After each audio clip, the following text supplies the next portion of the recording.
Hey guys, it is Sunday morning and I thought I would do a little bit of a different kind of video since anytime I seem to post like a video of Aimee Webb, people are curious about her because they haven't either heard of her because they're newer to the reborn community, aka doll collecting community, or they're just curious because they've just never seen one um, unclothed, bare naked.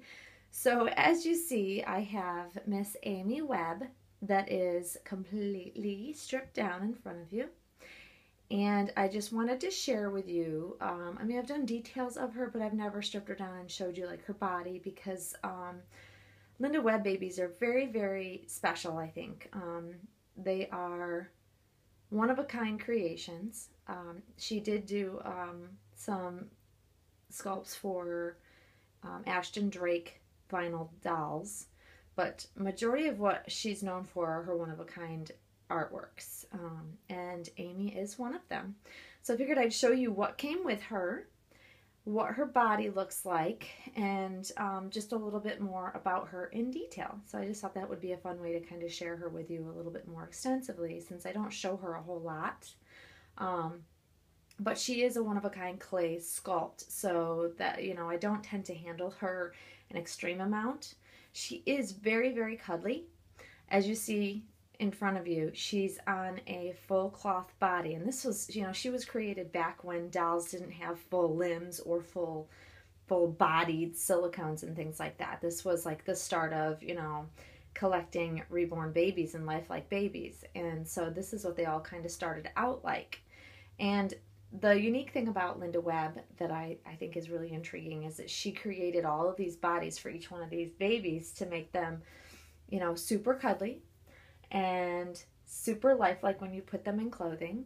And they're very, very cuddly, very soft, and part of that reason is because they're on this really amazing cloth body. So you'll see that this says Linda Webb Art Originals. Each original body actually comes with that tag. That's how you know it's her body. I now know what's considered her body versus, you know, a replacement. I know a lot of collectors don't like some of the way that the early artists created the bodies. So they would take them off and then make them a custom body that they thought would suit them better. I generally, as a collector, especially of a one-of-a-kind, I want to keep them as 100% original as I possibly can because I think that's important for me anyways, to have everything original to her because that makes her, I think, a little bit more special. And, you know, she came from the artist in this way, so I want to keep her, you know, straight from the hands of the artist, so to speak. So this doll is pretty amazing, and I'll show you. Pulled out all of her things that came with her. Her original certificate of authenticity. You'll notice that, make sure this is in the picture. I have a hard time seeing what's in the picture and what's not. So this is her certificate of authenticity. You'll see that it says copy because it was recreated in 2010. I do have her original one as well, but you'll notice that she was created on September 14th, 2003. So this baby is going on 11 years old, and I'm like blown away at the fact that she's still in absolutely mint condition. Here's her original. This is the original certificate of authenticity. So I have both. So somewhere along the line when she went to a new mommy, she had not had her certificate of authenticity sent with her, and then what happened is actually one of her prior mommies contacted me when they came across it and asked if I would like to have it, which of course I love to have everything original. Along with her COA are Linda's care tips. I am kind of one of these collectors that if there are any if there's any paperwork or any instructions or anything like that that comes with a baby, I like to have them, you know, with the baby. And I apologize for my dogs in the background. They're playing. I also came across this a while back, and I sent this to, I apologize for the noise in the background. That would be my dogs chasing and playing with one another. I came across this Discover Dolls magazine, and this was issued actually back in 2009, and I actually sent it to Linda because I had some correspondence with her, and I like to chit-chat with her because I think she's amazing, and she's now retired. And I actually got her to sign that along with the article in the actual, and you'll see that she did indeed sign it. So I love collecting things that go along with my babies from the artist because, like I said, she no longer actually sculpts babies. So she's retired from doing this. So I think that makes it even that much more special because of the fact that you can't get a doll anymore like her unless you find them on the secondary market, which I've been very fortunate to be able to come across her. I see them come up every once in a blue moon.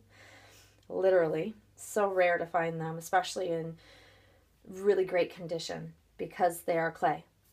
So therefore they're breakable. So her original outfit, I have everything original that came with her. So I've got her original outfit, which consists of her little hat, and the outfit she came in with the matching blanket. So all of that is original. I like to keep it in the baggie because it keeps it nice and clean, and you know, it's still in mint condition as well, so I want to keep it that way. Because I generally have her dressed in other things. Occasionally I like to put the original outfit on her just because I think it looks so cute on her.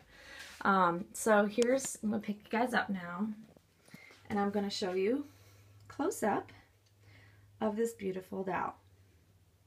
So you'll see that she has hand applied mohair, and it's like a reddish color, and I apologize for my shadow. I'm always casting a shadow in here because of the lighting. But it's hand applied, all original, and back when, you know, babies were first being made and they were sculpted, we didn't root them because they were clay, and they would be hand applied with glue. And it's very sparse. That's how Linda always has done, you know, most of her babies that I've seen, but she definitely has hair. Most of the time I have a hat on her head or a headband of some sort.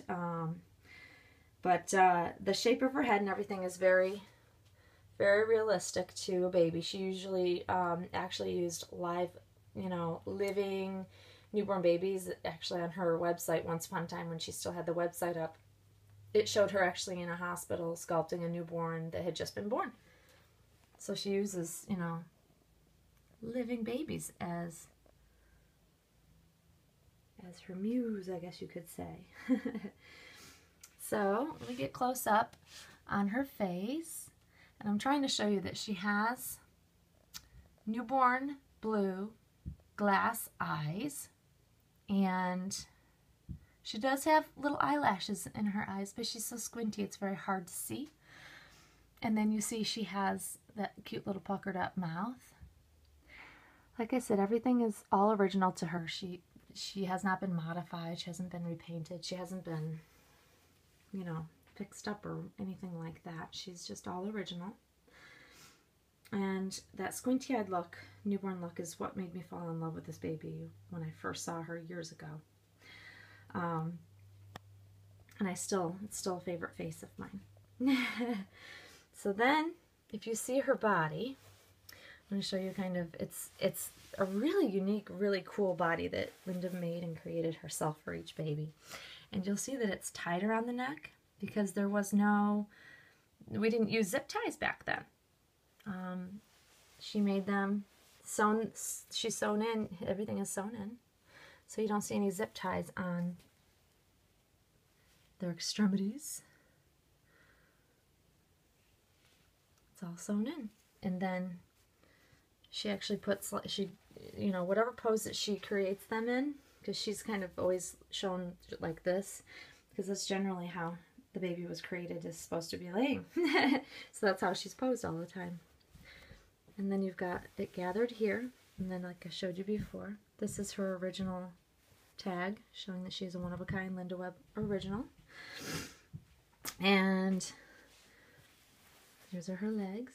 Like I said, once again, everything is sewn in, so there's no zip ties anywhere. But there's her beautiful feet. I think she's probably one of the best feet sculpting artists in hands. The detail, I mean, you have to figure back in, 2003. Is that? Yeah, 2003. You got to figure what we were doing, what the babies were like back then, and it's amazing that she had such detail in her sculptures and her babies. It still blows my mind. And here's a little bit more detail up close of her hands. Like, I'm still amazed when I look at her in the detail. And she had these really unique, I don't know how she created and how she made the baby's nails, but they're amazing. They're different, they're applied, they're glued on, I believe, but I don't know if it's, that she made it from the clay that she created the baby with, or if it's a different type of material. I'm not 100% sure, but it's always what kind of amazed me about her dolls is that they all had, nails. And they looked real. So there she is, head to toe, guys. Completely stripped down, all naked. And she's my special girl. So I just wanted to be able to share that with you because I think that she's a pretty amazing baby. And like I said, people have asked what, does she have full arms and legs? Does she have half, quarter, and this is what you would consider like a quarter arms and legs, which is also what makes her very, very cuddly. She's very special. I love her. And now y'all have been able to take a look, and actually if I were to roll her over, you would see that she actually has a little bum. Actually, I'll try to carefully lift her so you can see the back side of her. And you'll notice that she has LW for Linda Webb. And there's her little bum. So I need to be very careful with handling her because I don't want anything to happen to her. And how she's filled is with like little beads and polyfill. So they're the weighted little beads. They're like those little plastic beads, and they're just in the upper arms and in the bum, and then of course underneath the stuffing on the back side, all along in there, so it gives her weight. So when you pick her up, she like literally melts in your arms. She's very super cuddly. So there you go, guys. There is a detail of my precious baby girl, little Aimee Webb. So that's where I'll leave it for now. I hope y'all are enjoying your weekend. Like I said, it's Sunday. It's still morning yet, so got lots to do today, but I thought I'd get some baby time in. So, all right, guys. I hope you have a great rest of your weekend, and we will see you all soon. Thanks for watching. Bye-bye.